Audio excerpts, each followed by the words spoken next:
We're in for breakups galore this episode, and Joey isn't the only one breaking hearts this time. I don't know. I think you can tell I'm honestly just like stunned now. I know. Keep watching to see the tables turn. This is Fleek Reality. Here making sure you get your dose of reality and everything you need to know about episode 6, season 28 of The Bachelor, Joey's season. This episode begins with a flash forward of Joey and Maria in the back of a limo. Maria is tricking Joey into saying I love you in French since he doesn't know the language. She then hugs him and tells him to keep saying it, and he unwittingly does. Say je t'aime. Say it. Je t'aime.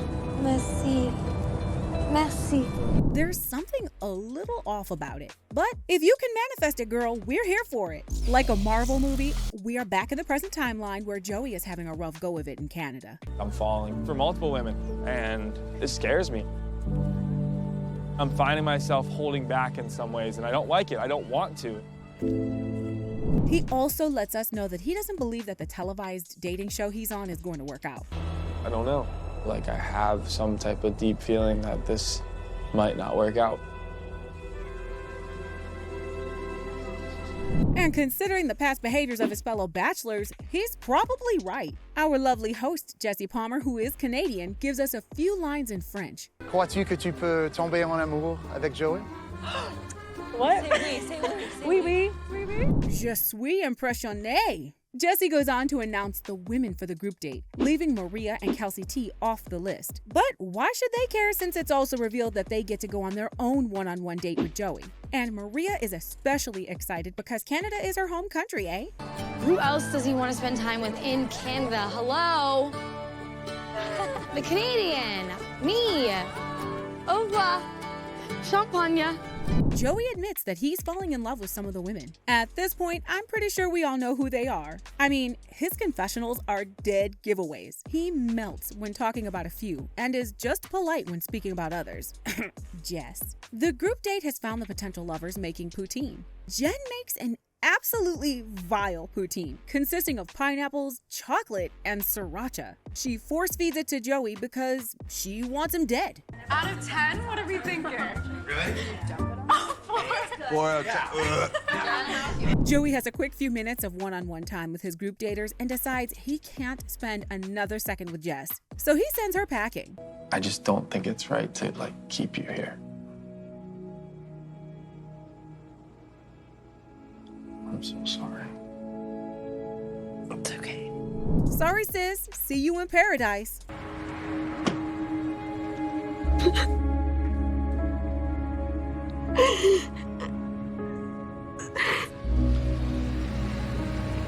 Next up, it's time for Kelsey T's one-on-one date. They do Cirque du Soleil training, and our poor bachelor hates it. Woo! I'm busy! Okay.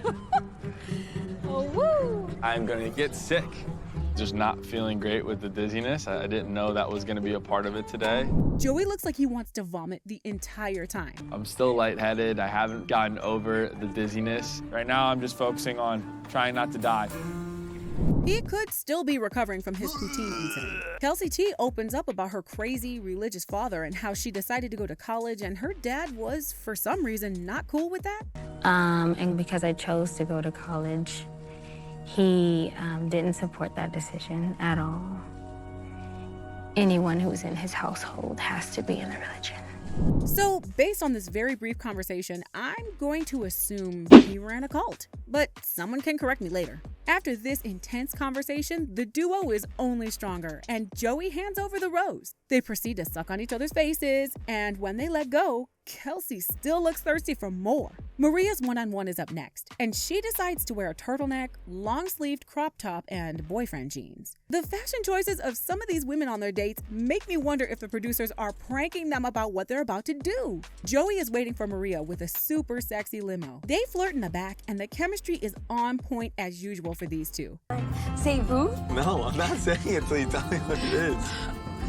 Oh. I would have said it. He really likes her fun, quirky personality, but he wonders if he could ever crack the Maria code. She just has this way about her. I called her an enigma before. Like, I don't know if you can ever fully understand Maria. Joey decides the turtleneck crop top isn't to his liking, so he takes her to a fancy boutique so Maria can change into a decadent ball gown. Maria has a bit of a harder personality than the other girls, so I like this date for her. The softer girls would be kind of boring on a date like this, but she keeps it high energy and fun. They pull up to a freaking helicopter. Maria is convinced that they're going to have to jump out of it at some point, but Joey reassures her that they will not be jumping. Not jumping out,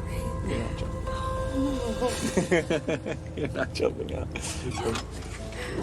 Also, why would they do that in a gown and tuxedo? Never mind, this is The Bachelor. What am I saying? Maria and Joey end up having a super romantic date with the gowns, the helicopter, and the serenade. Not only did Joey reassure Maria on their date that she also makes him happy, You make me happy too, and just hearing that makes me happy. Thank you. she gets the rose. So, Maria, would you accept this rose? Absolutely. Oh. Meanwhile, Lexi has been worried about the timeline given by Joey earlier about having kids. In my head, it's like a 2 to 3 year engagement, somewhere in that sense. And I did always imagine having a couple of years of marriage before I thought of settling down with kids. And because Lexi has endometriosis, she will need to try to have kids right away. Waiting will just make things worse for her. So Lexi heads up to Joey's room to discuss his timeline. And in the midst of that talk, really seriously as I date, knowing I'm in my 30s now, and that's just something that is gonna have to happen probably at a little bit of a faster pace for me. And she breaks up with him, clearly since Joey is not ready for such a commitment. Later at the cocktail party before the rose ceremony, Daisy has decided to don her best prom dress and gloves, but decides it would be hilarious if she took the gloves off, comparing her journey to a boxer's. You want to have conversations that are memorable to him and make yourself stand out. So the gloves are coming off tonight.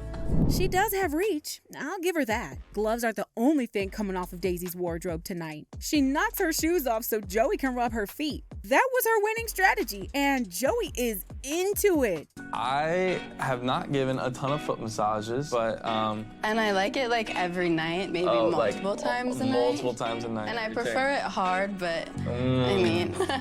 However, I can't help but think that at some point tonight, he's going to have to put his nasty feet hands on another woman's face. Joey already lost 2 women this week, but he's still raring to get rid of more. I thought I knew who he would eliminate, but losing Lexi might have him keep a spare around for another week. I keep forgetting Caitlyn is here every week. She seems like a girl that would go home night 1, but has somehow sneaked around this far. The final rose comes down to Rachel, Caitlyn, and Leah. Rachel wasn't on my elimination bingo card because Joey made it seem like she was a top contender for a minute. Out of the 3, the rose does end up going to Rachel. But even if Joey decides to eliminate Rachel next week, will she care? She could just go home to her dad, who, as she reminds us weekly, is exactly like Joey. After elimination, the first person Leah hugs is Maria. Is this not the same girl she got at Medina for being nice to? Guess her losing out on Joy made her forget about her loyalty to Sydney. And they did our prom queen Caitlyn dirty, having her walk out onto the street in her gown. Where is your Uber, girlfriend? Maybe she typed the address wrong. While Leah gets to walk straight out of the house and into her car. No walk of shame for her. Just crying in the privacy of her own Uber. Joey says he isn't done with Canada yet, honey. So he is ready to head to Jasper, and the women are like, where is Jasper? Ladies, I don't know either, but we're going to buckle up. And that wraps it up for episode 6, season 28 of The Bachelor. Were you surprised by any of these eliminations? Let us know your thoughts in the comments. And make sure you hit that like and subscribe so you can stay in the loop with Fleek Reality. Thanks for watching.